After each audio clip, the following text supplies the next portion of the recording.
'n Goeie dag. En vandag is ons by 2 Korintiërs 12. En dit gaan oor wat die Here vir Paulus gesê het, dat my genade is genoeg vir jou. Here, as ons swak is U sterk, en ons dank U daarvoor in Jesus se naam. En hier kom oom Piet ook al aangestap.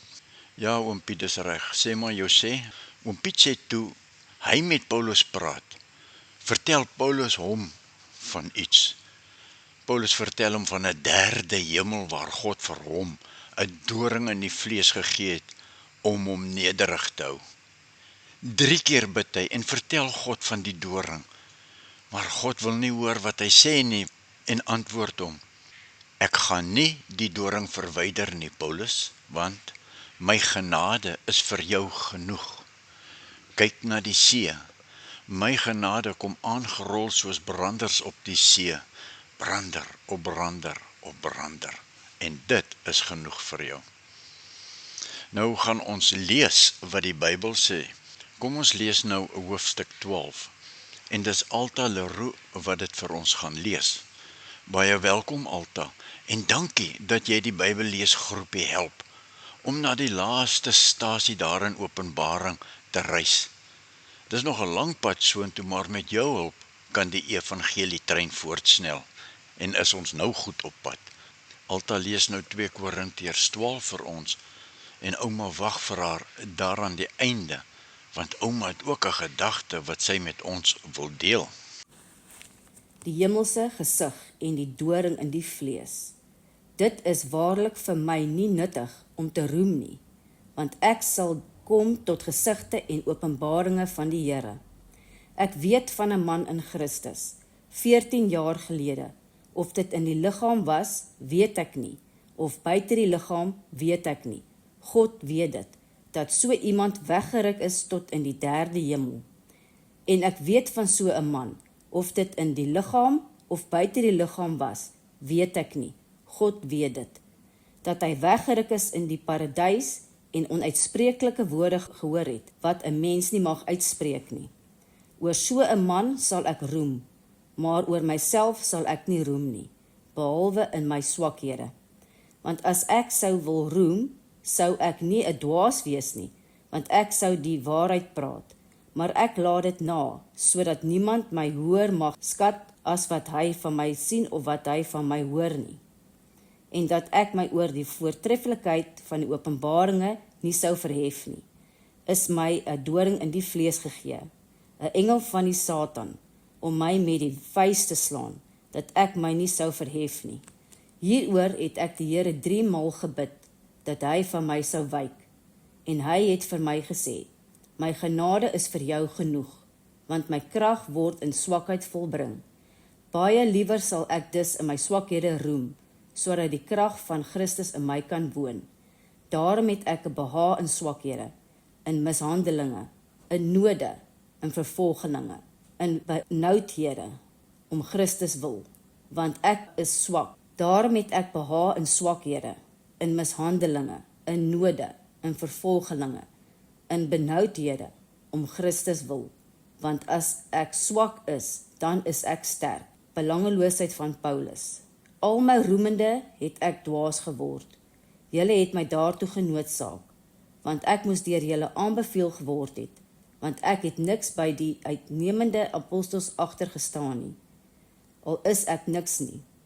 Die kentekens tog van 'n apostel is onder julle werklikheid met alle volharding, deur tekens en wonders en kragtige dade.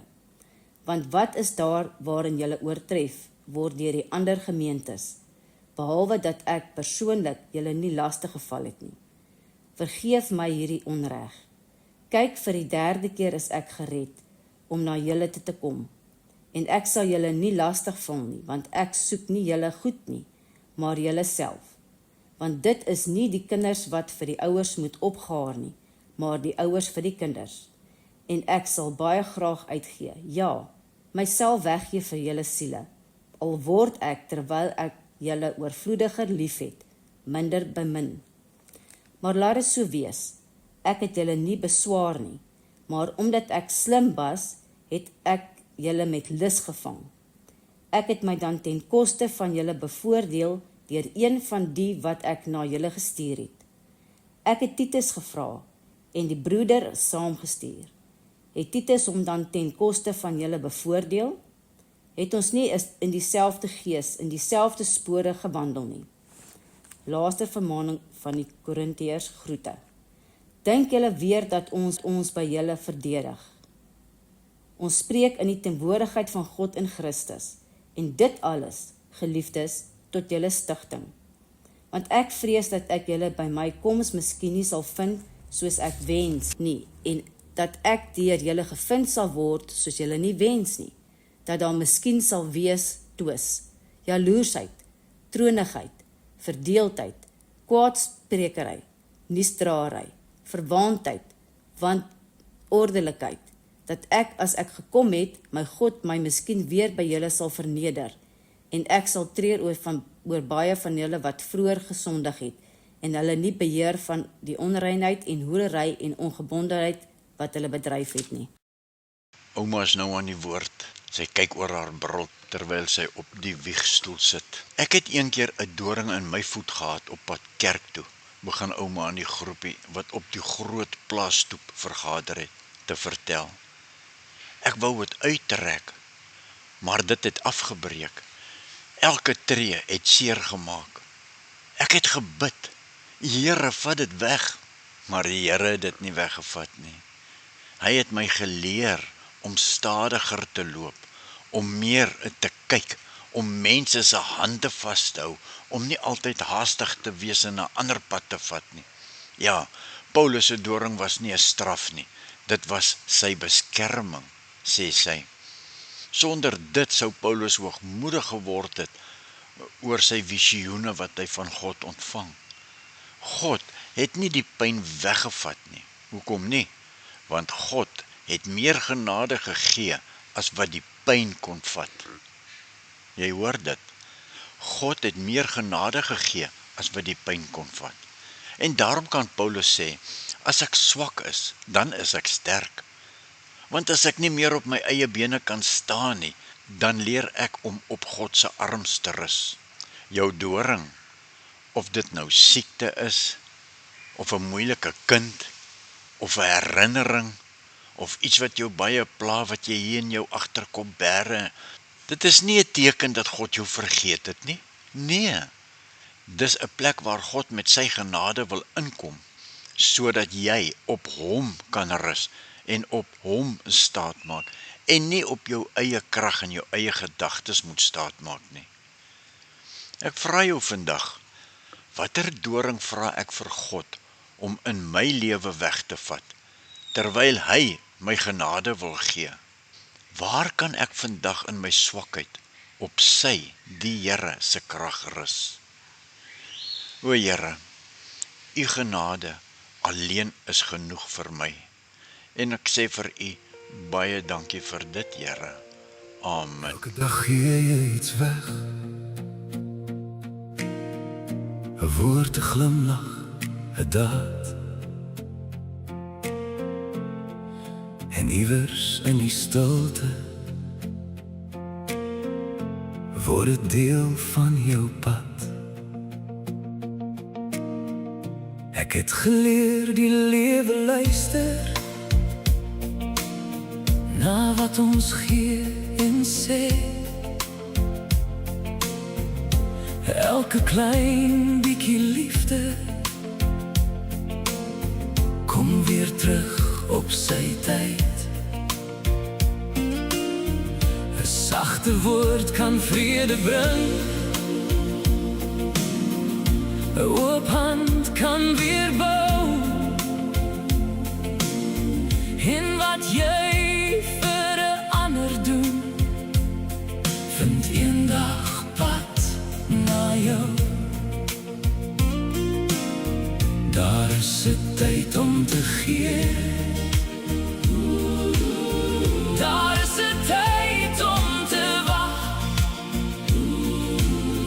maar niks raak ooit verlore in die hande van die dag. Wat jy saai, sal jy maai, so